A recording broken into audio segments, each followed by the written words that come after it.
Hi, I'm Lawrence Grayson and you're watching PC World's Back to Basics. So far in this series we've covered most of the key components for your PC, but there's still one major upgrade that we haven't talked about, and that's your processor. In case you didn't already know, the Central Processing Unit, or CPU, is the brains of the outfit. Regardless of what you use your PC for, whether it's burning CDs, playing games or editing photographs, it's this processor that's doing most of the hard graft. Not only is it busy performing millions, sometimes billions of operations per second, it's also frantically juggling data between all the other components in your system, like your RAM, your hard disk and your graphics card. So it's fair to say your CPU has more influence over system performance than any other component inside your PC. But before you roll up your sleeves and get to work, there are a few things you need to sort out. If you don't already know what kind of processor you have inside your PC, now's a good time to find out, and this is pretty easy. Your first option is to keep an eye on your monitor as your PC boots up. One of the first listings will be your processor type. If this goes by too quickly for you to spot, don't worry. Just right-click on the My Computer icon and select Properties. At the bottom of the panel that appears, you'll find an entry telling you what your processor is. As you can see, my system is running on an Athlon 64-3500 Plus. As is often the case, your upgrade choices will be limited by your existing motherboard. One thing's for sure, if you currently have an Intel processor, the only way to switch to an AMD processor is to change your motherboard, and vice versa. With extremely rare exceptions, motherboards are always designed for a specific processor type, and they won't work with chips from a different manufacturer. You'll also find that older boards generally don't support the latest processors, but there's an important exception to this rule, and I'll get to that in a minute. So, it's important to check what your options are before choosing your upgrade.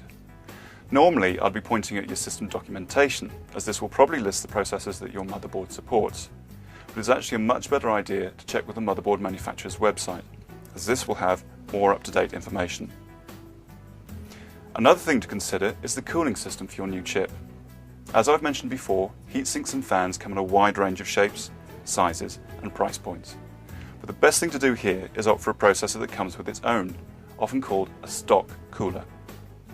It may not be pretty or particularly quiet, but at least you can be sure it's up to the task of keeping your new purchase frosty.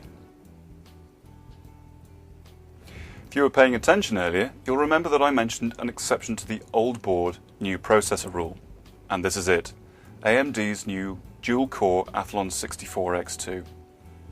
Okay, so it's not much to look at, but this piece of silicon has 2 cores instead of 1, making it extremely fast, particularly if your PC is doing 2 things at once, just like a true multi-processor system.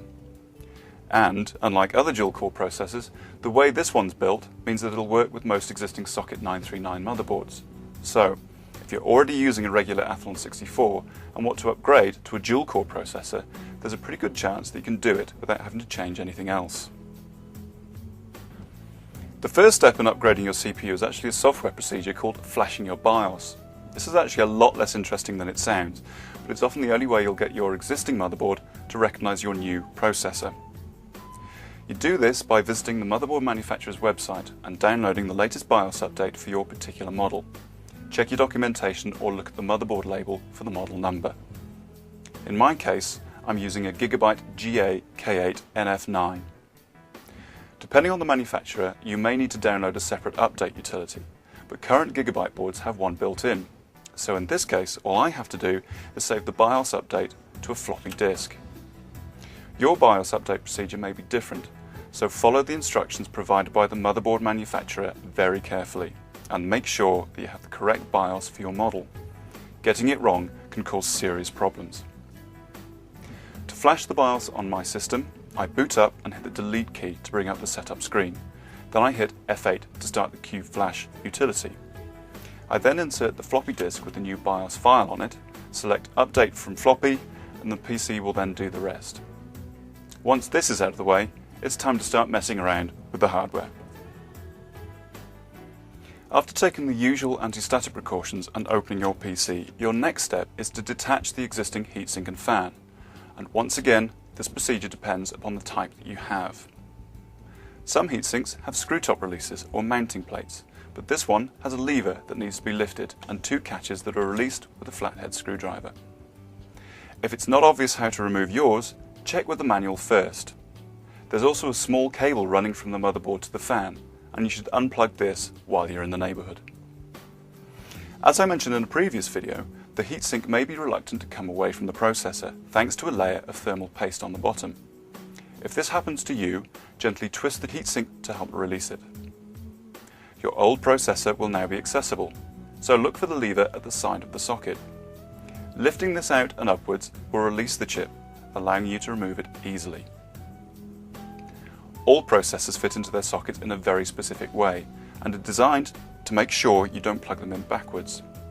As you can see, the Athlon 64X2 4800 Plus chip that we're using has missing pins. This is perfectly normal and means that it won't fit into the socket the wrong way around. If yours doesn't drop into place easily, then double check that you've got it lined up properly. Don't force it unless you want to spend the next 4 hours straightening up bent pins with a pair of needle nose pliers.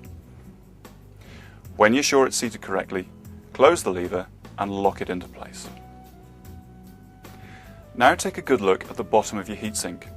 These days, many are sold with a pre-applied layer of thermal paste, and some have a protective plastic film that needs to be removed before you install them, unless of course you enjoy the smell of roasted plastic and the almost guaranteed outcome of a fried processor. It's also possible you may find a small syringe in the box that lets you apply your thermal paste manually. If yours is like this, then please be sparing with the paste. It's there to ensure efficient contact between the surface of the chip and the surface of the heatsink, and you'll actually make matters worse if you use the whole tube. Not to mention getting it all over your fingers, your clothes, and your hair. So, put a small amount of thermal paste on the chip and then use something firm but not sharp, like a business card, to spread it over the surface. When you have a thin layer like this, you're ready to fit the heatsink. Lower it onto the processor, making sure that you have the retention mechanism lined up properly, then attach it to the socket. In this instance, the retention mechanism hooks over the catch on one side of the socket, then you press down on the opposite side to lock it into place. Once it's attached, closing the lever adds further pressure to the connection, helping to ensure contact between the chip and the heatsink. Now all you need to do is plug the cable for the fan into the CPU fan connector on your motherboard, close up the case, and reboot your PC.